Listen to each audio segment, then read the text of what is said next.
Straight line. It is a curve such that every point on the line segment joining any two points on it lies on it. एक statement मैंने पढ़ दिया, बहुत कुछ बिल्कुल भी नहीं समझ आया होगा, ठीक है। तो इसलिए मैं बिना मैथमेटिक्स पे सीधा गए, मतलब मैथमेटिकल लैंग्वेज ना यूज़ करते हुए सिंपल लैंग्वेज में पहले मैं एक फील जनरेट करने की कोशिश कर रहा हूँ कि भाई एक्चुअली स्ट्रेट लाइन में करना क्या है हमें, ठीक है। तो अब देखते हैं, इस स्टेटमेंट से शुरू करते हैं। It is a curve. तो यहाँ पे हम लोग कर्व की बात कर रहे हैं।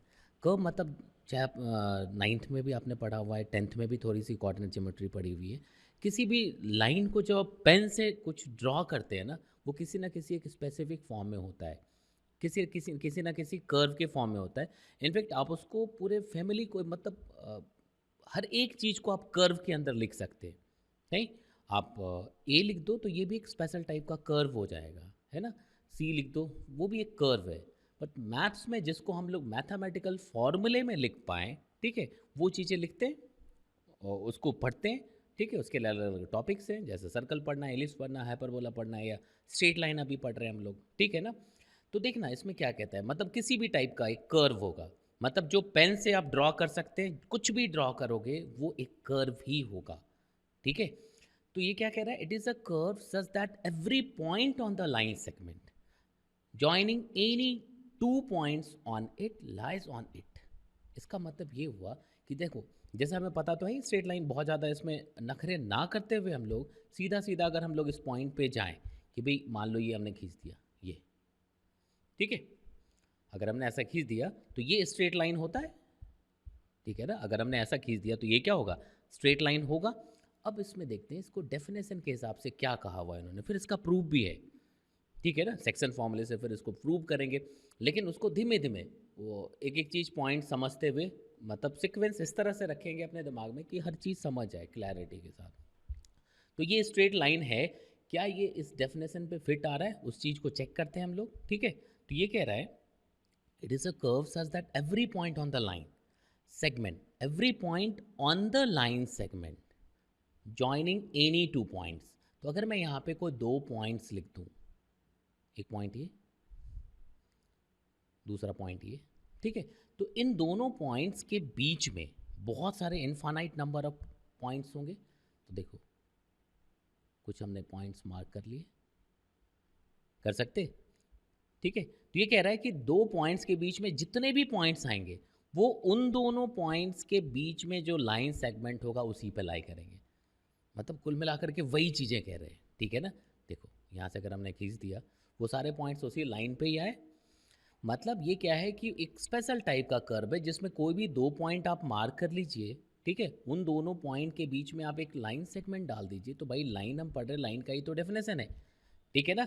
तो देखो, कोई भी एक लाइन सेगमेंट डाल दो तो उसके अंदर उस लाइन पे, मतलब उन दोनों पॉइंट्स के बीच में जितने भी पॉइंट्स थे, ठीक है, वो सभी उस लाइन पे लाई कर रहे होंगे। दिस इज स्ट्रेट लाइन, ठीक है ना। तो इसमें बहुत कुछ समझने सोचने जैसा नहीं, बट एक अलाइनमेंट, आपकी सोच का अलाइनमेंट जो है वो इस तरफ होना चाहिए, तब हम लोग पढ़ना शुरू करेंगे, है ना।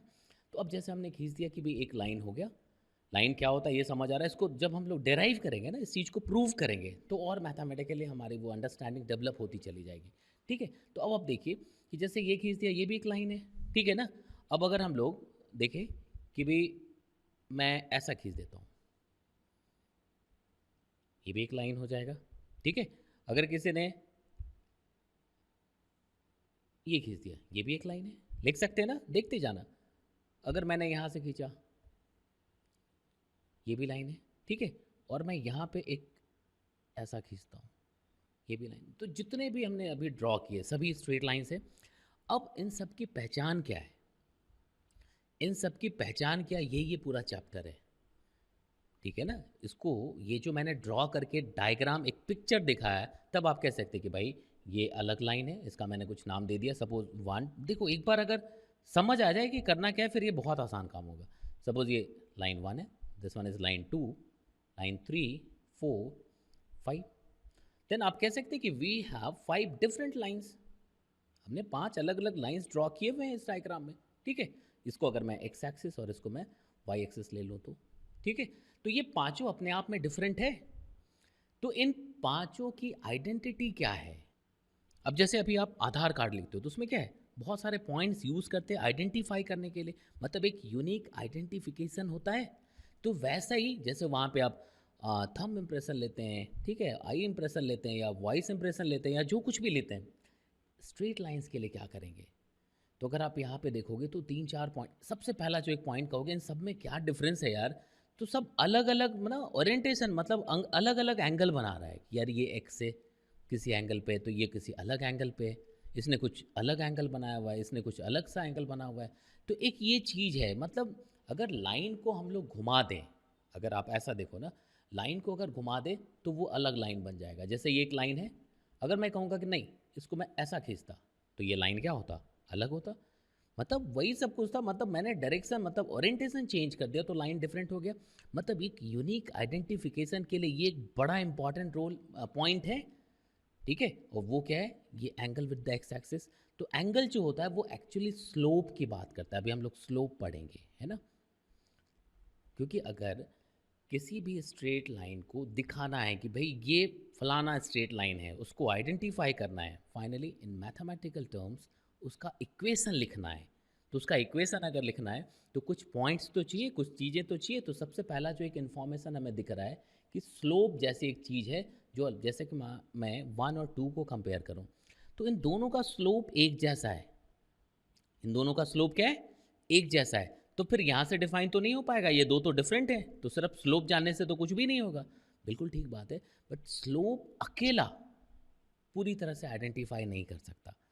स्लोप अकेला पूरी तरह से आइडेंटिफाई नहीं कर सकता। तो इन दोनों में देखो एक और डिफरेंस है कि यार ये एक्स एक्सिस को ना x1 पे कट कर रहा है, बट जो दूसरा है वो डेफिनेटली x1 पे कट नहीं कर रहा है, वो कुछ किसी x2 पे कट कर रहा है। समझ आया? तो अब अगर मैं एंगल, ठीक है ना, और ये डिस्टेंस, अगर दो, ये जो डिस्टेंस हमने लिखा ना, ये डिस्टेंस अगर दोनों चीज़ें कॉमन रख दूँ तो वो एक यूनिक लाइन को डिफाइन करेगा कि भाई आपने एक स्लोप का एक एंगल ले लिया, suppose this angle is theta, theta angle पे, और एक्स को वो एक्स पे x2 पे कट कर रहा है, तो वो एक ही यूनिक लाइन बनेगा जो लाइन 2 होगा। मतलब हमें किसी भी लाइन को आइडेंटिफाई करने के लिए, एक लाइन की कुंडली लिखने के लिए हमें दो इन्फॉर्मेशन की ज़रूरत होती है। अब वो दो इन्फॉर्मेशन ज़रूरी नहीं है स्लोप ही हो। मैंने एक एग्जांपल दिया है कि स्लोप फ्रिक्वेंटली यूज़ होने वाली एक चीज़ होगी, ठीक है ना। तो एक स्लोप, दूसरा ये जो डिस्टेंस, मतलब जो एक्सेस पे कट किया हुआ है, इस लेंथ को हम लोग इंटरसेप्ट कहते हैं। अभी हम लोग डिटेल इसका पढ़ेंगे।